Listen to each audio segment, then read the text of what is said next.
ओम नमो भगवते वासुदेवाय। नमस्कार दर्शक बंधु, मु आपण माननकु मोर यूट्यूब चैनल आस्ट्रोधर्म प्रकाश को स्वागत करुछि। आसंते देखिबा मार्च 2026 रे कन्या राशि व्यक्ति मानकर समय किपरि रहिबो।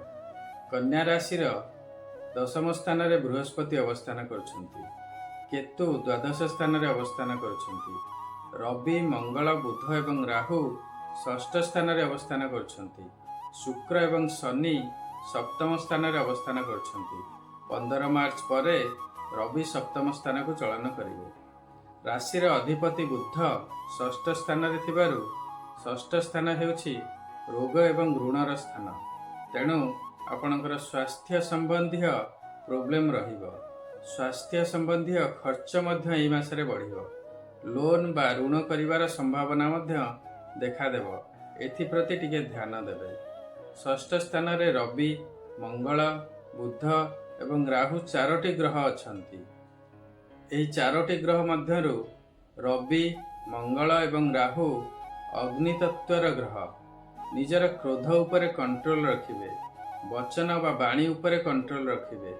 आपणकर वर्तमान गैस बा इंडाइजेशन रिलेटेड प्रोब्लेम देखा देबार संभावना रहिबो। ब्लड रिलेटेड इन्फेक्शन मध्य होई पारे।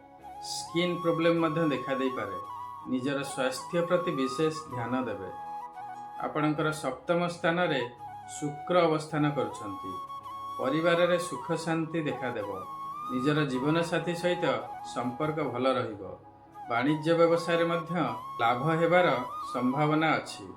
मात्र सप्तम स्थान रे शुक्रंक सहित शनि मध्य अवस्थान करुछंती। सप्तम शनि शुभ फल प्रदान करंती नाही।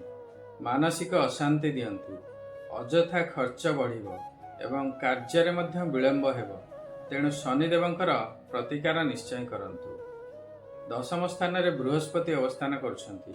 दशम बृहस्पति मध्य शुभ फल प्रदान करंती नाही। कर्म क्षेत्र रे टेंशन रहिबो। निजर बॉस को सहित बा सीनियर को सहित संपर्क खराब हेबार संभावना रहिबो।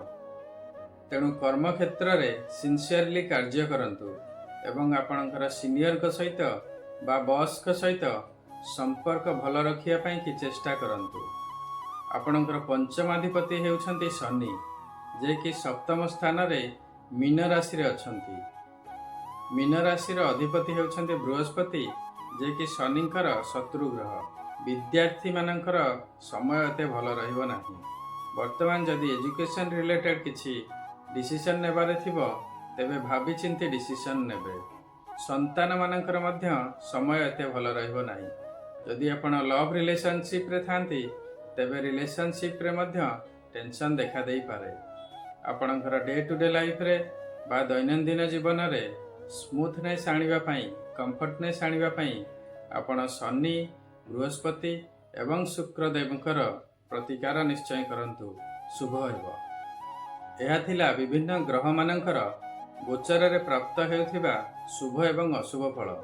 मात्र एही शुभत्व बा अशुभत्वर मात्रा केते रहिबो ताहा निर्भर करिबो आपणकर जातक रे सेमानकर स्थिति किपरि अछि एवं वर्तमान आपणकर केउ ग्रहंकर महादशा बा अंतर्दशा चली अछि। जदि आपणको लागुछि गोचर रे ग्रह मानकर स्थिति अनुसार आपणको रिजल्ट मिलु नाही, तेबे आपणकर जातकर प्रॉपर एनालिसिस करंतु एवं आवश्यक स्थले प्रतिकार करंतु। आपणकर जातकर एनालिसिस करिया पई वीडियो रे दिया जाइथिबा नंबर रे आपण जोगाजोग करि परिबे। शनिदेवंकर कृपा प्राप्ति पई प्रत्येक दिन आपण शनिंकर बीज मंत्र ओम सम शनिश्चराय नमः जप करंतु। शनिवार दिन शनि मंदिर जांतु एवं शनिदेवंकर पूजार्चना करंतु। राशि तेल रे दीपटिए दान करंतु। काऊ बुला कुकुर मानंकु खाइबाकु दियंतु। दरिद्र श्रमजीवी एवं सफेई कर्मचारी मानंकु खाद्य, कला वस्त्र, कंबल, छता इत्यादि दान करंतु। प्रत्येक दिन हनुमान चालीसा पाठ करंतु। शनिदेवंकर कृपा प्राप्ति हेबो। शुक्रंकर प्रतिकार पई आपण प्रत्येक दिन ओम सम शुक्राय नमः जप करंतु। सर्वदा धला वस्त्र बा पिंक वस्त्र परिधान करंतु। शिवंकर सर्वदा पूजा करंतु। घरे माता लक्ष्मींकर पूजार्चना करंतु। शुक्रवार उपवास करंतु बा सात्विक आहार ग्रहण करंतु। ମାତୃଶକ୍ତିଙ୍କୁ ସମ୍ମାନ ଦିଅନ୍ତୁ। ଦରିଦ୍ର ସ୍ତ୍ରୀ ଲୋକମାନଙ୍କୁ ଧଳା ପଦାର୍ଥ ଯଥା ଦହି, ଚାଉଳ, କ୍ଷୀର, ଚିନି ଇତ୍ୟାଦି ଦାନ କରନ୍ତୁ। ପ୍ରତ୍ୟେକ ଦିନ ସନ୍ଧ୍ୟାବେଳେ ଘରେ କର୍ପୂରରେ ଆଳତି କରନ୍ତୁ। ଶୁକ୍ରଦେବଙ୍କର କୃପା ପ୍ରାପ୍ତି ହେବ। ବୃହସ୍ପତିଙ୍କର କୃପା ପ୍ରାପ୍ତି ପାଇଁ ପ୍ରତ୍ୟେକ ଦିନ ଓମ୍ ସହ ଗୁରବେ ନମଃ ଜପ କରନ୍ତୁ। ଯଦି ଆପଣ ଗୁରୁ ଦୀକ୍ଷା ନେଇଥିବେ ତେବେ ଗୁରୁମନ୍ତ୍ର ଜପ କରନ୍ତୁ। ନିଜ କୁଳପୁରୋହିତ ଏବଂ ବ୍ରାହ୍ମଣମାନଙ୍କୁ କିଛି କିଛି ଦାନ ଦକ୍ଷିଣା ଦିଅନ୍ତୁ। ତାଙ୍କର ଆଶୀର୍ବାଦ ନିଅନ୍ତୁ। ପିତାମାତାଙ୍କର ସେବା କରନ୍ତୁ। ଶିବଙ୍କର ପୂଜା କରନ୍ତୁ। ଆପଣ ପ୍ରତ୍ୟେକ ଦିନ ବିଷ୍ଣୁ ସହସ୍ର ନାମ ଜପ କରନ୍ତୁ, କାରଣ ବୃହସ୍ପତିଙ୍କର ଇଷ୍ଟଦେବ ହେଉଛନ୍ତି ପ୍ରଭୁ ବିଷ୍ଣୁ। ମହର୍ଷି ପରାଶରଙ୍କ ମତରେ ବିଷ୍ଣୁ ସହସ୍ର ନାମ ଜପ କଲେ ସମସ୍ତ ଗ୍ରହ ଶାନ୍ତ ହୁଅନ୍ତି ଏବଂ ଶୁଭଫଳ ପ୍ରାପ୍ତି ହୁଏ। ଆଶା କରୁଛି ଏହି ଭିଡ଼ିଓଟି ଆପଣଙ୍କୁ ନିଶ୍ଚୟ ଭଲ ଲାଗିଥିବ। ଯଦି ଭଲ ଲାଗିଛି ତେବେ ଭିଡ଼ିଓଟିକୁ ଲାଇକ୍ କରନ୍ତୁ ଏବଂ ସେୟାର କରନ୍ତୁ। ବର୍ତ୍ତମାନ ପର୍ଯ୍ୟନ୍ତ ଯଦି ଚ୍ୟାନେଲକୁ ସବସ୍କ୍ରାଇବ୍ କରିନାହାନ୍ତି ତେବେ ସବସ୍କ୍ରାଇବ୍ ନିଶ୍ଚୟ କରନ୍ତୁ। ନିଜ ଜାତକର ଆନାଲିସିସ୍ କରିବା ପାଇଁ ଯଦି ଚାହୁଁଥାନ୍ତି ତେବେ ଭିଡ଼ିଓରେ ଦିଆଯାଇଥିବା ନମ୍ବରରେ ଯୋଗାଯୋଗ କରନ୍ତୁ। ଆପଣଙ୍କର ମତାମତ କମେଣ୍ଟ ସେକ୍ସନରେ ନିଶ୍ଚୟ ଦେବେ।